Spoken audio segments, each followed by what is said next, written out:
kaibigan! Kumusta kayo dyan? Ito na naman ang inyong life coach at ka-negosyo partner, Ate JB. Magandang araw sa inyong lahat dyan.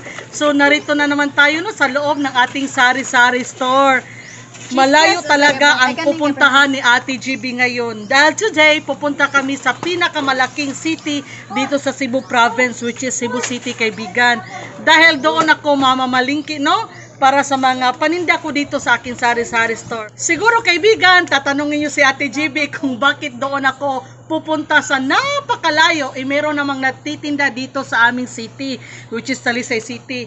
Kasi kaibigan, doon kasi situated ang aking suki, no?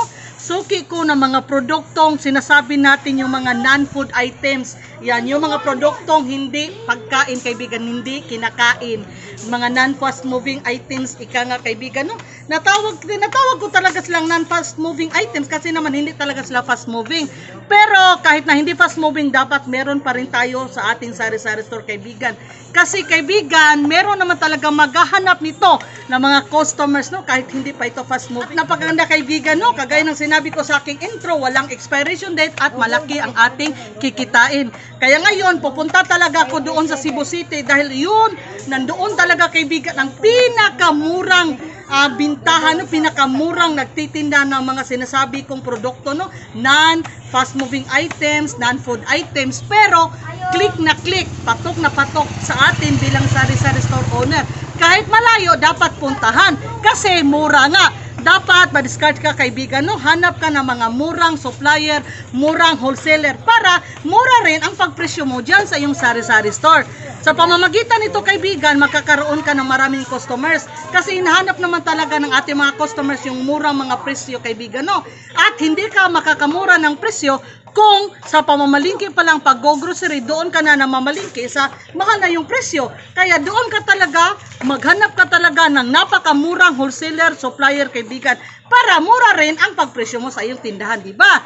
Technique lang yan kaibigan, no? Useful tips para sa ating mga sari-sari store owners. Sana kaibigan, samahan nyo kami. At kung magustuhan mo man yung aking video ngayon at hindi ka pa nakapag-subscribe kay Ate GB, sana naman kaibigan, no, mag-subscribe ka na kay Ate GB at pakihit na rin yung notification bell.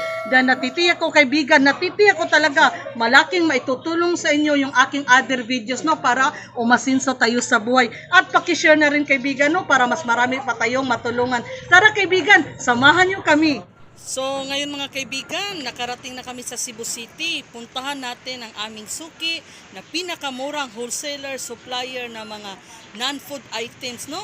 Ito talaga yung pinakamura dito sa Cebu, kaibigan, at makikita nyo ito sa Carbon Public Market. Dinudumog talaga ito ng mga customers, no? Lalo na ng mga sari-sari store owners na katulad ko. So ngayon mga kaibigan, nasa loob na tayo ng aking suki na supplier, wholesaler ng mga non-food items. Nagtitinda sila ng maraming produkto, lalo na ng mga school supplies. Yung tinatawag nating school supply products kaibigan. At hindi lang yun, no? Iba't ibang klase mga produkto, mga laruan, meron din sila kaibigan. So ito, suki ko na sila for more than 10 years. Mabuti ngayon, no, sa pagpunta natin, wala masyadong tao. Dahil nga sa pangyayari ngayon, so konti lang kanilang customers at masaya si Ate JB dahil safe tayo pag less yung tao. Ipapakita ko sa inyo ang labas kaibigan. O, ito yung sinasabi kong Carbon Public Market. Ayan, bilihan ng pinakamurang produkto dito sa Cebu City, Cebu Province. Ito talaga yung pinupuntahan ng mga retail, sari-sari store owners mga kaibigan. So ngayon, hinihintay na natin ang ating order, no? Matapos na siguro yon. Ayan, tapos na pala kaibigan. Ayan, so tapos Salamat, na, Day. binayaran ng aking mister at kinuha na yung ating order. So, konti lang ating pinamili ngayon kasi marami pa naman tayong stocks kaibigan, no?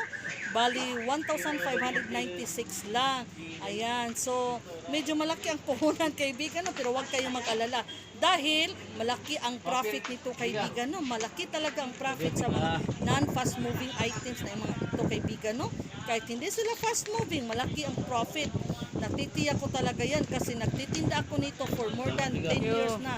Ayan, chinecheck yung ating resibo at papauwi na tayo.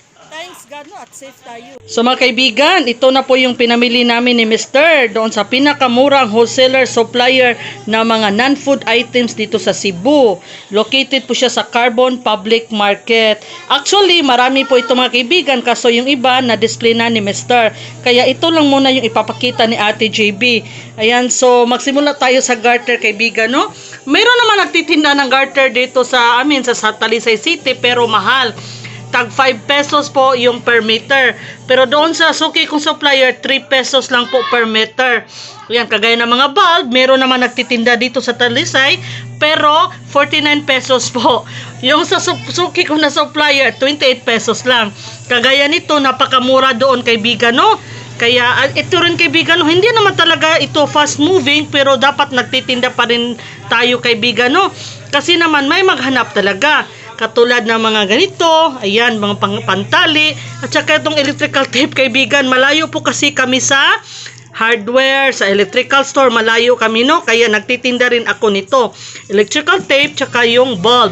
Mabintang-mabinta yan kaibigan, no? Ito mga panglinis sa plato, sa kaldero, sinadya ko talagang doon bilhin sa Carbon Public Market kahit malayo kasi nga mura. Itong pantali sa buhok kaibigan, hindi talaga ito fast moving, pero again, may naghahanap. Na-try ko nang bumili nito kaibigan, dito lang sa city namin, ang mahal-mahal kaibigan talaga. 5 pesos yung isa. Yung ibang klase 7 pesos and 50 centavos. Pero ito kaibigan, ayan, 30 pesos. Pero 60 pesos lang. Lumalabas na 2 pesos bawat isa. Malaki ang nasisave ni Ate JB.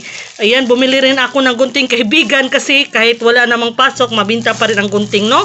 Hindi naman talaga totally fast moving, pero minsan-minsan may naghanap pa rin. Napakamura kaibigan, no? Ang bili ko nito ay 100 pesos pero 12 pieces ang laman. So hindi siya umabot ng, yung punan dito ay hindi umabot ng 10 pesos kaibigan. O nagkamali pala sa Ate GB, 90 pesos lang. O diba, mas malaki pa ang ating kita. Yan. Pag dito mo ito binili sa city namin, 15 pesos bawat isa. Kaya doon talaga ako bumili sa public market, no, sa Carbon Public Market. Ito suklay kaibigan na panglalaki. Ang bili ko nito ay 5 pesos each. Marami itong laman, no, 1 dozen.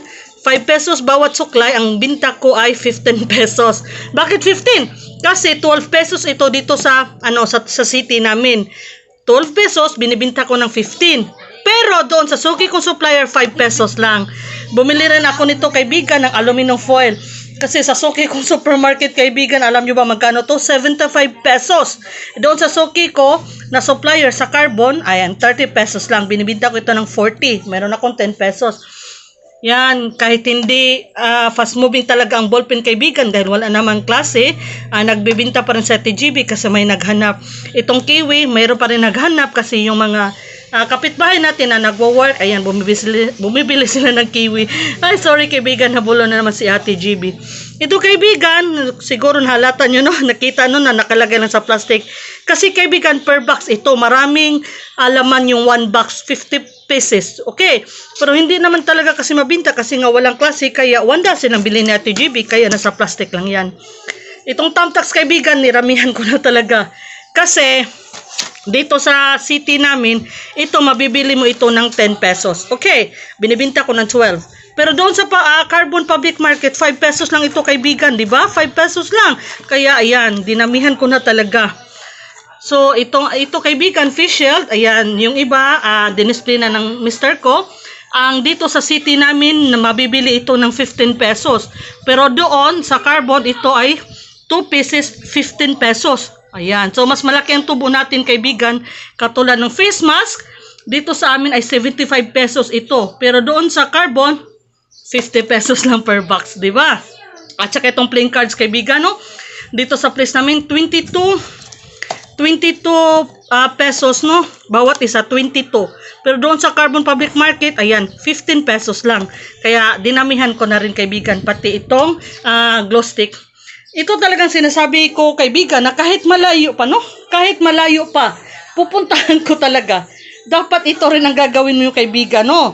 Kahit malayo pa ang supplier, ang wholesaler, pero pag mura naman ang kanilang mga paninda, dapat doon ka bumili.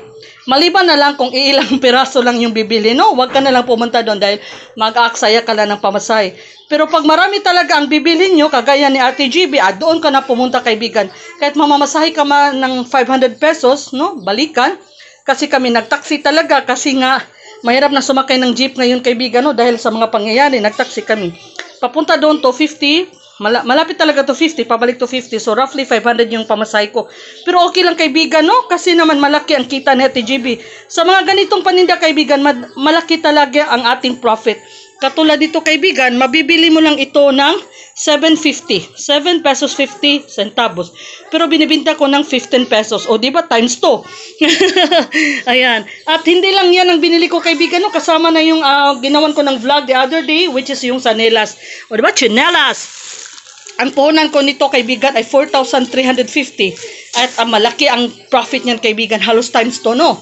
Ayan, so iba-vlog ko rin kaibigan kung magkano ang kikitain ng bawat tsinelas, no, sa susunod. Ayan, ito na muna sa ngayon kaibigan at sana inspired ko kayo, no, na magtinda rin kayo ng ganitong produkto kahit man hindi iyan fast moving. Ang importante kaibigan, may stocks ka nito dahil talaga merong maghanap nito sa iyong sari-sari store kaibigan. At kung wala kang stocks nito, tiyak yung customer mo pupunta sa ibang store, mawawalan ka ng customer. Pero pag meron ka nito, madagdagan yung customer mo na eventually magiging suki mo na rin.